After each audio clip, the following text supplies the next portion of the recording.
फिर से मैं आप सबको एक बार नमस्कार करता हूं। कार्यक्रम में मेरे साथ जुड़ रहे भारत सरकार में हमारे खेल मंत्री श्रीमान अनुराग ठाकुर जी, सभी खिलाड़ी साथियों, सारे कोचेज और विशेष रूप से अभिभावक, आपके माता पिता, आप सभी से बात करके मेरा विश्वास बढ़ गया है कि इस बार पैरालंपिक गेम्स में भी भारत नया इतिहास बनाने जा रहा है। मैं अपने सभी खिलाड़ियों को और सभी कोचेस को आपकी सफलता के लिए, देश की जीत के लिए ढेरों शुभकामनाएं देता हूं।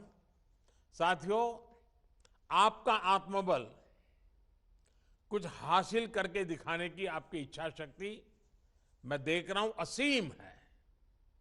आप सभी के परिश्रम का ही परिणाम है कि आज पैरालंपिक में सबसे बड़ी संख्या में भारत के एथलीट जा रहे हैं।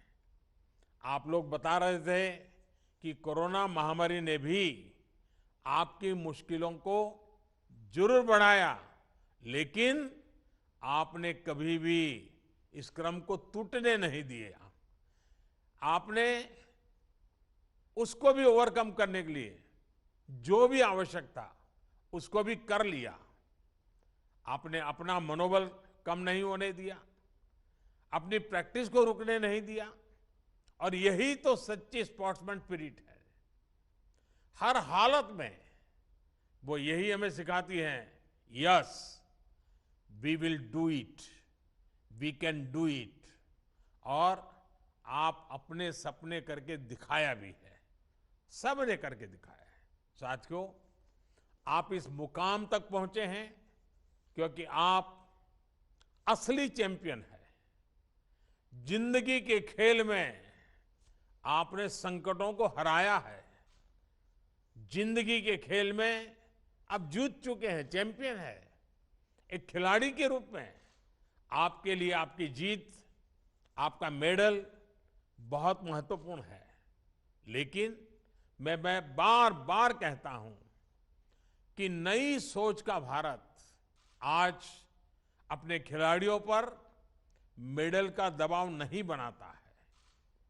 आपको बस अपना 100% देना है, पूरी लगन के साथ, कोई भी मानसिक बोझ के बिना, सामने कितना मजबूत खिलाड़ी है इसकी चिंता किए बिना। बस हमेशा याद रखिए और इसी विश्वास के साथ मैदान पर अपनी मेहनत करनी है। मैं जब नया नया प्रधानमंत्री बना तो दुनिया के लोगों से मिलता था। अब वो तो ऊंचाई में भी हमसे ज्यादा होते हैं, उन देशों का रुतबा भी बड़ा होता है। मेरा भी बैकग्राउंड आपके जैसा ही था, और देश में भी लोग शंका करते थे कि ये मोदी जी को दुनिया का तो कुछ पता नहीं है, प्रधानमंत्री बन गए, क्या करेंगे।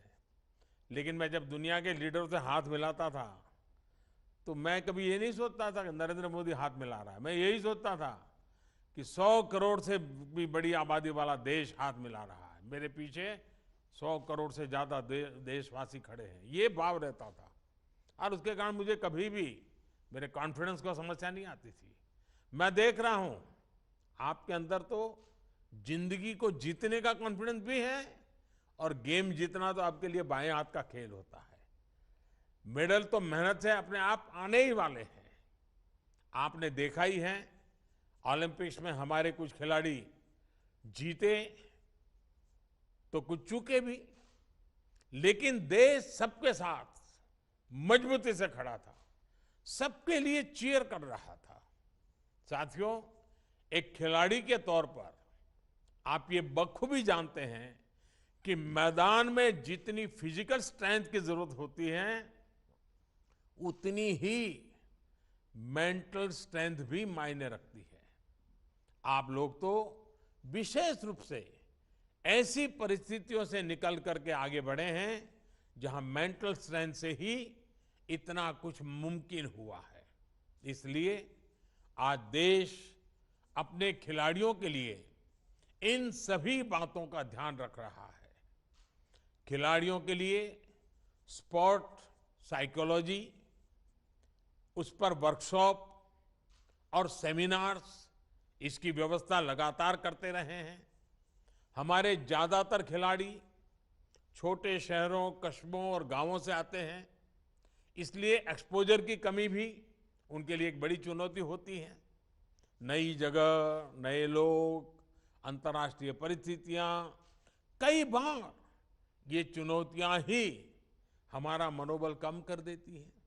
इसलिए ये तय किया गया कि इस दिशा में भी हमारे खिलाड़ियों को ट्रेनिंग मिलनी चाहिए।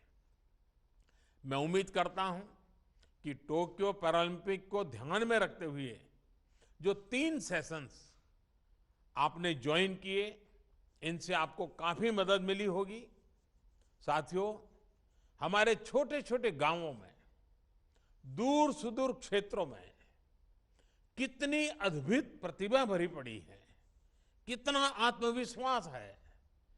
आज मैं आप सबको देख करके कह सकता हूं कि मेरे सामने प्रत्यक्ष प्रमाण है। कई बार आपको भी लगता होगा कि आपको जो संसाधन सुविधा मिली, ये न मिली होती तो आपके सपनों का क्या होता। यही चिंता हमें देश के दूसरे लाखों युवाओं के बारे में भी करनी है। ऐसे कितने ही युवा हैं जिनके भीतर कितने ही मेडल लाने की योग्यता है। आज देश उन तक खुद पहुंचने की कोशिश कर रहा है। ग्रामीण क्षेत्रों में विशेष ध्यान दिया जा रहा है। आज देश के 250 से ज्यादा जिलों में 360 खेलो इंडिया सेंटर्स बनाए गए हैं, ताकि स्थानीय स्तर पर ही प्रतिभाओं की पहचान हो, उन्हें मौका मिले। आने वाले दिनों में इन सेंटर्स की संख्या बढ़ाकर 1000 तक की जाएगी। इसी तरह हमारे खिलाड़ियों के सामने एक और चुनौती संसाधनों की भी होती थी। आप खेलने जाते थे तो अच्छे ग्राउंड, अच्छे उपकरण नहीं होते थे। इसका भी असर खिलाड़ी के मनोबल पर पड़ता था। वो खुद को दूसरे देशों के खिलाड़ियों से कमतर समझने लग जाता था। लेकिन आज देश में स्पोर्ट्स से जुड़े इंफ्रास्ट्रक्चर का भी विस्तार किया जा रहा है। देश ने खुले मन से अपने हर एक खिलाड़ी की पूरी मदद कर रहा है। टारगेट ओलंपिक, पोडियम स्कीम, इसके जरिए भी देश ने खिलाड़ियों को जरूरी व्यवस्थाएं दी, लक्ष्य निर्धारित किए। उसका परिणाम आज हमारे सामने है। साथियों, खेलों में अगर देश को शीर्ष तक पहुंचना है तो हमें उस पुराने डर को मन से निकालना होगा जो पुरानी पीढ़ी के मन में बैठ गया था। किसी बच्चे का अगर खेल में ज्यादा मन लगता तो घर वालों को चिंता हो जाती थी कि आगे क्या करेगा, क्योंकि 1-2 खेलों को छोड़कर खेल हमारे लिए सफलता या कैरियर का पैमाना ही नहीं रह गए। इस मानसिकता को, असुरक्षा की भावना को तोड़ना हमारे लिए बहुत जरूरी है। साथियों, भारत में स्पोर्ट्स कल्चर को विकसित करने के लिए हमें अपने तौर तरीकों को लगातार सुधारते रहना होगा।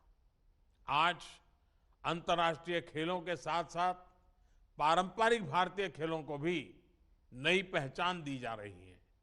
युवाओं को अवसर देने के लिए, प्रोफेशनल एनवायरनमेंट देने के लिए मणिपुर के इंफाल में देश की पहली स्पोर्ट्स यूनिवर्सिटी भी खोली गई है।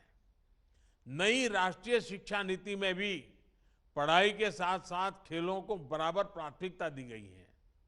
आज देश खुद आगे आकर खेलो इंडिया अभियान चला रहा है।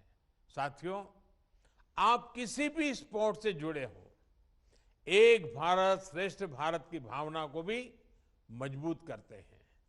आप किस राज्य से हैं, किस क्षेत्र हैं, कौन सी भाषा बोलते हैं, इन सब से ऊपर आप आज टीम इंडिया है। ये स्पिरिट हमारे समाज के हर क्षेत्र में होनी चाहिए, हर स्तर पर दिखनी चाहिए। सामाजिक बराबरी के इस अभियान में, आत्मनिर्भर भारत में मेरे दिव्यांग भाई बहन देश के लिए बहुत महत्वपूर्ण भागीदार है। आपने साबित किया है कि शारीरिक कठिनाई से जीवन रुक नहीं जाना चाहिए। इसलिए आप सभी के लिए, देशवासियों के लिए, खास करके नई पीढ़ी के लिए आप सब बहुत बड़ी प्रेरणा भी हैं। साथियों, पहले दिव्यांग जनों के लिए सुविधा देने को लेकर वेलफेयर समझा जाता था, लेकिन आज देश इसे अपना दायित्व मानकर काम कर रहा है। इसलिए देश की संसद ने the rights for persons with disabilities act जैसा कानून बनाया, दिव्यांग जनों के अधिकारों को कानूनी सुरक्षा दी। सुगम्य भारत अभियान इसका एक और बड़ा उदाहरण है। आज सैकड़ों सरकारी बिल्डिंग्स, सैकड़ों रेलवे स्टेशन, हजारों ट्रेन कोच, दर्जनों डोमेस्टिक एयरपोर्ट्स के इंफ्रास्ट्रक्चर को दिव्यांग जनों के लिए सुगम बनाया जा चुका है। इंडियन साइन लैंग्वेज की स्टैंडर्ड डिक्शनरी बनाने का काम भी तेजी से चल रहा है। एनसीईआरटी की किताबों को भी साइन लैंग्वेज में ट्रांसलेट किया जा रहा है। इस तरह के प्रयासों से कितने ही लोगों का जीवन बदल रहा है, कितनी ही प्रतिभाओं को देश के लिए कुछ करने का भरोसा मिल रहा है।